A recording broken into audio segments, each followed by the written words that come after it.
ওই মামা সামনে রেখে দাও। আচ্ছা মামা রাখতাছি। হ হ মামা হ্যানি রাখো। ওই মামা ভাড়া কত? মামা 30 টাকা। এলো মামা তোমার ভাড়া। গরমটা কি পড়ছে, শরীরটা পুরো ক্লান্ত হয়ে গেছে। না গ্যারেজে যাই, জায়গায় এটা জমা দিয়ে হিগা। যত টাকা হইছে এই টাকা লই এই বাসায় যাইগা। যা দেই আকাশ ভাই আর রিফাত ভাইয়ের থেকে কিছু টাকা হাওলাত নেওয়া যায় কিনা।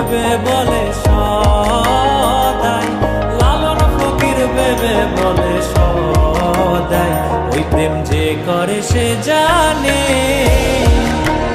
ওই প্রেম যে করে সে জানে,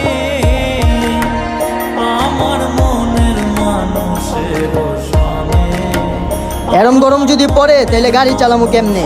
না আজকে আর গাড়ি চালান যাবো না। যাই যায় আকাশ ভাই আর রিফাত ভাইয়ের টাকাটা হাওলাত লয়া মায়ের বিকাশে পাঠিয়ে দিগা।